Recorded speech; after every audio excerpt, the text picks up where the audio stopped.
Depression. What is depression? Depression is a serious medical condition that afflicts many people. Depression and anxiety have been occupied my mind lately. Anxiety especially. It's funny, in a way generally, I feel like I can control my anxiety pretty well. But when it gets bad, I become quite aware that my anxiety controls me. I wake up anxious. As soon as my eyes are open, the anxiety sets in. My mind starts going a million miles a minute, trying to worry about every little detail of every little thing. And for that to be short, I overthink always. On occasion, my anxiety wakes me up in the middle of the night. It's exhausting. I think that makes the mental illness harder to combat. Sometimes, you are just too tired to fight. Panic attacks have been a frequent friend over the past few months. The heart palpitations are always there, no matter how often I experience them. The palpitations aren't a medical concern for me, but when my heart is thumping away like that, I can't help but to take notice. My poor heart works so hard for me, I don't think I treat it well enough. I've begun the process of seeking treatment and probably meds and therapy again. It's slow going, partially because it's a struggle for me to get anything done, and partially because the health system can be slow if you're not dying on their doorstep. That's the reality.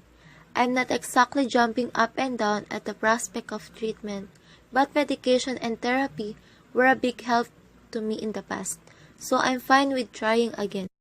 Really, I probably should not have been off meds or out of therapy in the first place.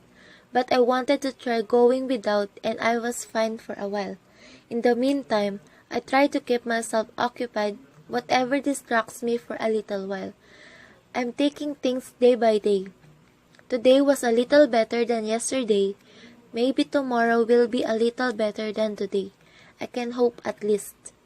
I tried to run away from depression when it first showed up at my door. I wanted to believe that I was just tired or simply feeling down. Eventually, I had no choice but to acknowledge its presence. When I ended up after nearly taking my life, that was as down as I have ever been. Depression pushed me so far down that I almost did not return. However, a days of medications started me on the path to better days. I started taking antidepressants. Things were going well and I was up for a while. I believed that down days of depression were behind me, but I was wrong. Most of you who battle depression probably know, as I discovered that a cheerful mood can quickly change into a down one.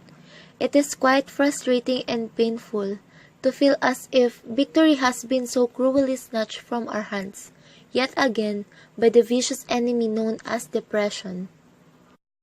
When I know that my down day with depression is due to the simple fact that I have a minor depressive disorder, I gave myself permission to take it easy. I rest and do something nice for myself. If I'm struggling because of something someone said, then I practice using the techniques I've learned in therapy. When I need more sleep, exercise, or time spent on taking care of myself, then I do my best to practice self-discipline and make those things a priority.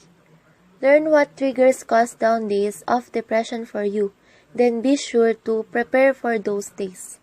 So there, how do I help someone with depression? Knowing they have the support of family and friends can be really important for someone who is experiencing depression. As a friend though, it can be difficult to know what to do. One of the best ways is to be there to listen. If they feel like talking, ask them how they're going. Ask them what you can do and what they find helpful. But of course, you should know when is a good time to talk, especially if you want to bring up a sensitive issue with someone. Try to choose a time and place when you are both comfortable and relaxed. Avoid talking to them about it if they are upset. You should take their feelings seriously. If someone is suffering from symptoms of depression, it isn't possible for them just to snap out of it, cheer up, or forget about it. If you imply those, they can change how they're feeling if they just tried harder. And also, they will know if you're not taking their feelings seriously. You can also encourage them to get help. If you have a friend with depression, it's really important that they seek help. Recommending that they go and visit and take the medication is a good first step. You could offer to go with them if they are worried or need extra support. Let them know about support services, and if your friend is not comfortable with speaking to someone face-to-face, there are online and email counseling services which recommends relevant support options based on what the person wants help with. The one who talks about suicide and safety planning. Let your friend know that you are worried about them and ask if they had thoughts of ending their life. Learn how to have a conversation about suicide and ask how you can be a part of safety planning. Back down if they are not yet ready.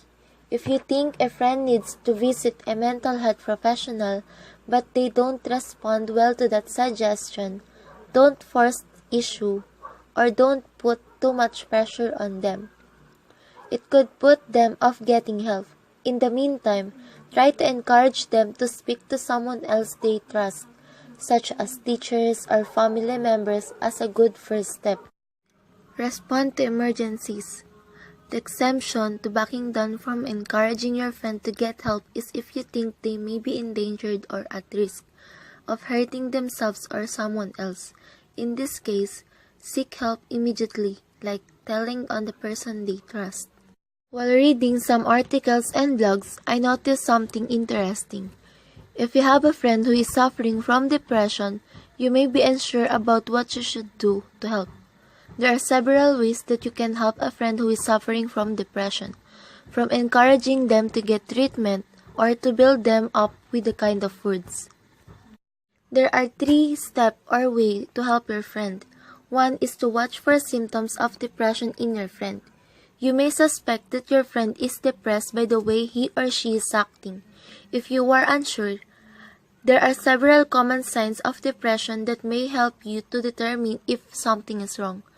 Some of common symptoms of depression are persistent sad feelings, loss of interest in hobby, excessive fatigue, increased or decreased appetite, trouble sleeping, trouble concentration, irritability, feeling hopeless, weight loss, thought of suicide, feeling guilt, worthless, or helpless.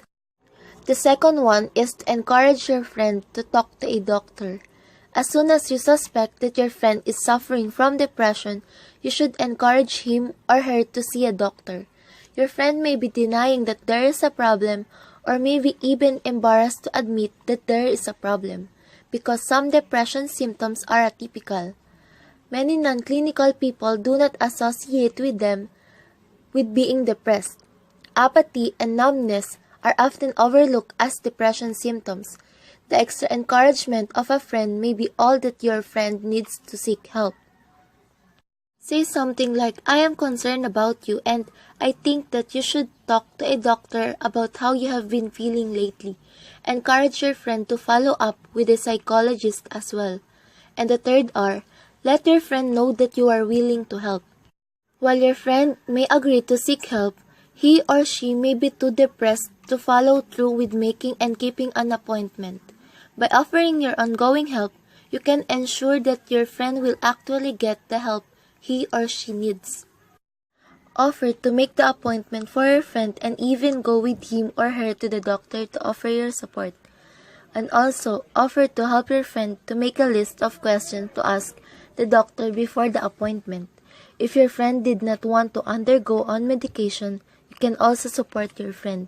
There are 4 effective ways on how you can support your friend. 1 is to encourage your friend every day. Depression can make a person feel worthless, but you can use encouraging words to support your friend until your friend remembers his worth. Say something encouraging to your friend every day to show that you care and that your friend is valuable to you and to others. You can also point out your friend's strength and accomplishment to help build them up. For example, you could say, "You are such a gifted artist," or "I think it is amazing that you have raised 3 wonderful children on your own." Not everyone has that kind of strength. Give your friend hope by reminding them that the way they are feeling is only temporary. People who suffer from depression often feel like things will never get better, but you can remind them that this is not the case. Say something like, "You may not believe it now, but the way that you are feeling will change." You should avoid saying unnecessary things like, "It's all in your head," or "Snap out of it." Making judgmental statements like this will make your friend feel worse and may cause their depression to become more severe. Let your friend know that you are there for them. Depression can make people feel isolated and like no one cares. Even if you have demonstrated your concern by doing things to help your friend, he or she may need to hear you say that you are there for them in order to believe it. Let your friend know that you are available and that they should contact you right away if they need you. You can communicate your willingness to help by saying something like, "I know you are going through a difficult time right now, and I just want you to know that I am here for you. Call or text me if you need me." Try not to get discouraged if your friend does not respond to your positivity the way you want or expect. It is common for people with depression to be apathetic, even towards people who care about them. Remember that sometimes the best way to communicate your support is just being there with a friend. You can just spend time with them watching a movie or reading, with no pressure to talk about depression or even to hope that they will cheer up. Set boundaries about when you can accept phone calls or texts. No matter how much you want to help your friend, make sure that helping them does not take over your life. Make sure that your friend knows that you are there for them. Listen when your friend wants to talk. Listening to your friend and trying to understand what your friend is going through is an important aspect of supporting them through recovery. Allow your friend to tell you about her feeling when she is ready. Don't pressure your friend into sharing. Just let them know that you are willing to listen when they are ready and give them time. Be attentive as you listen to your friend. Nod and react appropriately to let them know that you are listening. Try echoing what your friend has just said now, and then during the conversation, to let them know that you were paying attention. Avoid getting defensive, trying to take over the conversation, or ending sentences for them. Be patient even though it might be hard sometimes. Continue to make your friend feel heard by saying like, you understand them. Recognize the signs of suicide. Depressed people do sometimes commit suicide when the feeling of hopelessness and helplessness become too much to bear. If your friend talks about suicide, take it seriously. Don't assume they won't act out on their thoughts, especially when there is an evidence that they have planned on committing suicide. And for the last part, you can also move beyond depression with your friend, like plan some fun outings together. As your friend begins to feel better, keep your friend moving beyond depression by planning some fun outings. Choose activities that you both enjoy and make plans to do those things so that your friend will always have something to look forward. Plan to go to the movies together, go on a weekend hike, or have a coffee together.